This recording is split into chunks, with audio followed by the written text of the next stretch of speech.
If you're watching this video, I'm guessing you already spend much of your time reading and understand how much joy that books can inspire in our lives. And today I want to share with you a few tips and habits you can adopt to read deeper, learn faster, and remember more from what you read. So let's get right into it. First is create a designated reading space. And this doesn't have to be some special room or reading chair that you always go to, but just a specific spot in your house that you can retreat to when you know this is your time. This is time to be alone, to be quiet, to enjoy and concentrate on your book because it's really hard to concentrate and make any leadway in your book when you're constantly distracted or there's all this background noise getting in your way.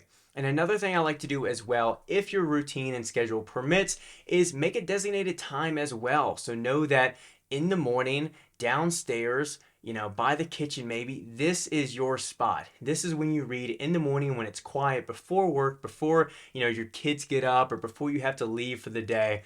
This is your time. And I think doing that, creating it and making it a habit and a routine really helps you stick to a reading schedule, helps you be consistent about it. And again, your brain starts to recognize that, hey, in this chair or at this spot of the house, this is my time to concentrate. This is my time. Second is vary your reading pace. And this is something that most of us do quite naturally, but I think over time with social media, we've gotten caught up with vanity metrics about how many pages we've read or how many books we've read, and we start reading faster than we can actually comprehend.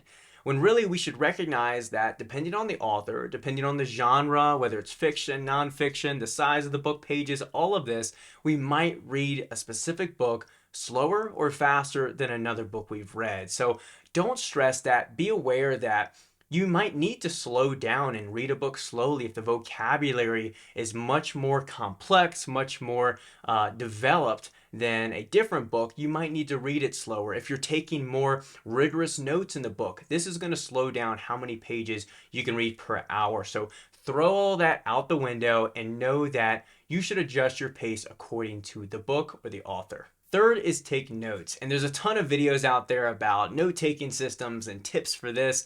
I'm just going to suggest that you find what works best for you, whether that's writing in the margins, using a notes app, tabbing, whatever it is. Just take notes because this helps you not only conceptualize what you're reading, what you're learning, follow plot lines and character development, all of that, make connections to other books or parts within the same book, but also it helps you start to remember what's going on. And another thing that I like to think about too is paraphrasing within my notes. So try and take a few chapters or take a section or at the end of the book, take the book overall and summarize what you've read. This helps you, one, test how much you actually understood and took from the book, but two, it helps you again kind of ignite that faculty of memory within your own brain and in yourself and put it into your own words. Think of it in different contexts beyond just the pages that you've read.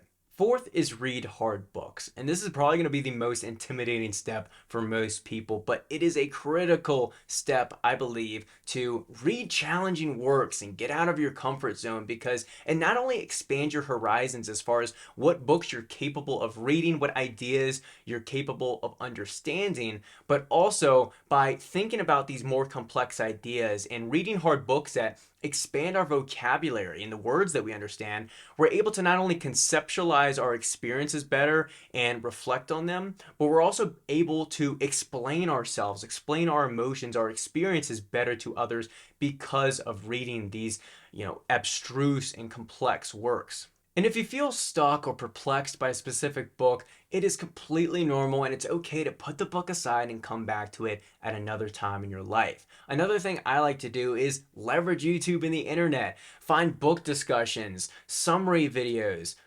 lectures, anything you can get your hands on, podcasts that'll help you think about the book, hear what other people think, how they explain and interpret certain sections of the work.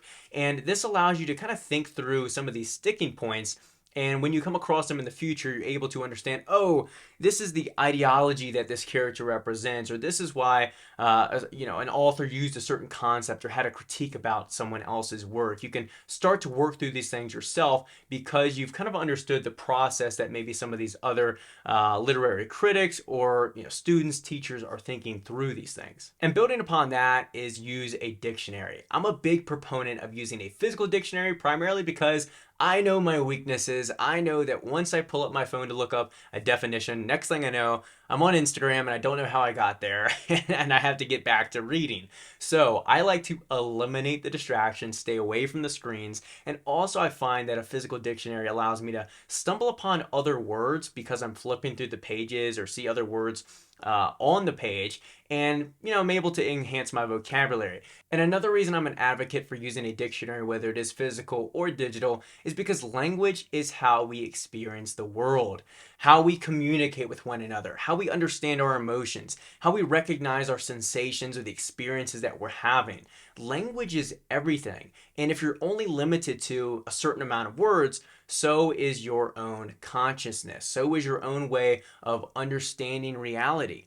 And so when you can expand your vocabulary, you're able to expand your consciousness. You're able to understand things on a deeper, wider, larger level. And when you speak to people, when you explain yourself or explain your ideas, you can be a bit more precise, a bit more intentional with the words that you choose. And specifically when it comes to reading, you can have a bit more clarity about what the author is intending to say, what exactly a character looks like, what exactly is the behavior that a character is acting out. You can understand everything with, again, a bit more precision.